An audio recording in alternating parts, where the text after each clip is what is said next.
Hello my dear students, I hope you all are in good health. So students, in this video we are going to study another gland, that is pancreas.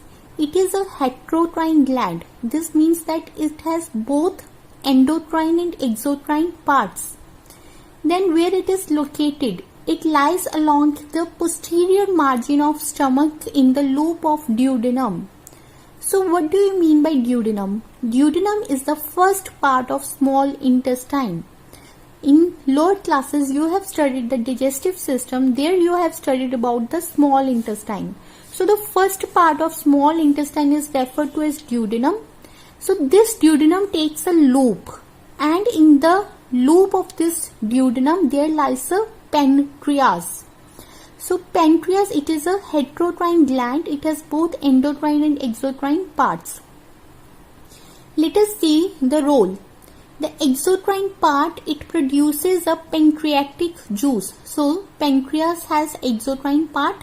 This exocrine part produces pancreatic juice. This pancreatic juice has digestive enzymes present in it. Therefore, this pancreatic juice helps in digestion. Then there is an endocrine part. The endocrine part consists of group of endocrine cells which are known as aisles of Langerhans.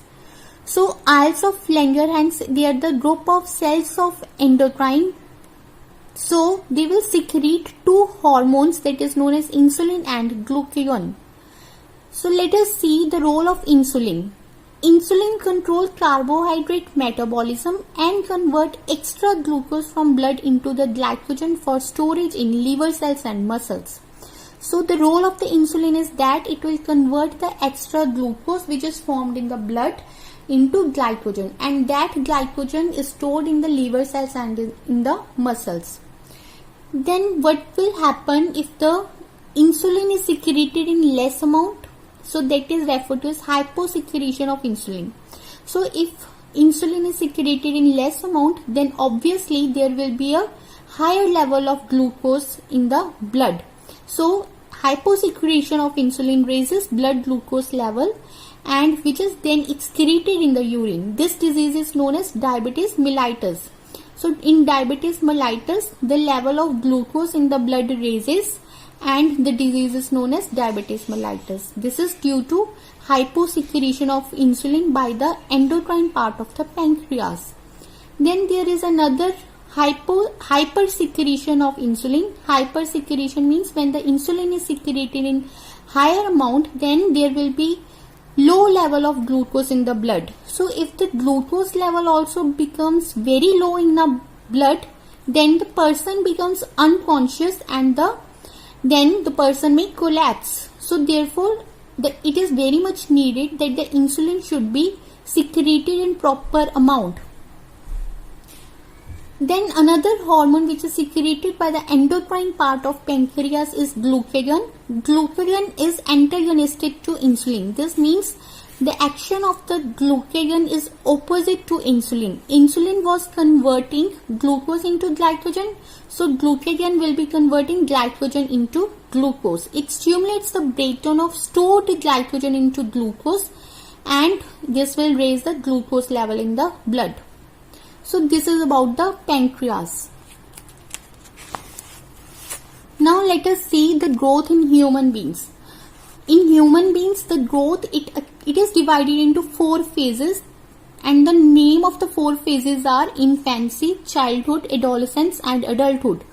So let us see first one, infancy. What is infancy? Infancy starts as soon as the baby is born and up to 2 years. So infancy is the first and the rapid growth phase which start as soon as the baby is born and lasts for about 2 years. Then is the childhood. Childhood means from 2 years till the age of 11 to 12. That period of growth is referred to as childhood. During this phase, the growth during this phase is slow and steady, and there will be increase in height and weight. Then there is adolescence. Adolescence results in physical differentiation in boys and girls. So there will be physically difference between the boys and girls, and it starts from the age of 11 to 12 and lasts up to 18 to 19 years of age. Since this adolescence phase, it includes teen age, therefore the adolescent, they are referred to as teenagers. And during adolescence there will be a physical differentiation in the boys and girls.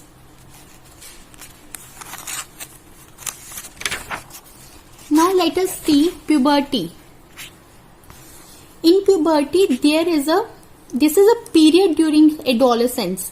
So during adolescence there is a specific period during which the boy and the girl, they attain sexual maturity and they are capable of reproduction. So puberty, it is a period during adolescence when a boy or a girl becomes sexually mature and they are capable to reproduce. So it starts at the age of 11 to 12 and 14 to 15 years in boys and 11 to 12 years in girls. So puberty is a period during adolescence when girls and boys, they attain sexual maturity and they are capable of reproducing, and it starts at the age of 11 to 12 in girls and 14 to 15 years in boys. Then is adulthood. During adulthood, the individual, they attain social and emotional stability, they attain stable relationship, there is a full physical growth during adulthood. So then when becomes older, the body shows negative growth, we know that. So adolescence and accompanying changes. So what are the changes in our body when the period is of adolescence, when the phase is of adolescence? So adolescence is a transitional phase between childhood and adulthood, and it ends with attaining sexual maturity. So the phase between childhood and adulthood, it is the adolescence, and there are some changes in the physical appearance of boys and girls. So let us see what are those changes. So physical changes during adolescence are, first one is overall growth and increase in height. There will be growth of legs, arms. So physical growth will be there, increase in height will be there. Then changes in body shape. In boys there will be growth of the muscles and their shoulders, they become broad and waistline becomes wider, and in girls there will be narrow waistline and there will be enlargement of breast. So you might have observed in boys that the voice spots or larynx in the neck region grows out, protrudes out. Therefore, because of this larynx, that is also known as voice spots, the boys, they have the deep or hoarse voice, and in girls larynx is smaller than as compared to the boys. So therefore the girls, they have a high pitch and sweet voice. Then is increased activity of the sweat and sebaceous gland also during the adolescent period is attained. Then is sexual maturity is attained. So what happens in sexual maturity? There will be release of the sex hormones by the reproductive organs. So in boys there is a testis present which will produce the sex hormone that is known as testosterone, and in ovaries they will be releasing female sex hormone that is known as estrogen and progesterone. So there are the sexual maturity and there will be the release of the sex hormones by the reproductive organs in male and in boys and girls. Then is secondary sexual characters. Secondary sexual characters means the physical appearances, the external features which help in distinguishing whether the person is a boy or a girl. So those features, the physical features or the external features which help to distinguish in whether the person is boy or a girl, that is referred to as secondary sexual character. So secondary sexual characters in boys are broadening of shoulders and chest, development of body muscles is there, and there is elongation of hand, feet, appearance of beard, moustaches, appearance of pubic hair. Then there is a hoarse and deep voice due to growth of the voice spots or larynx in the neck region and the growth of the reproductive organs.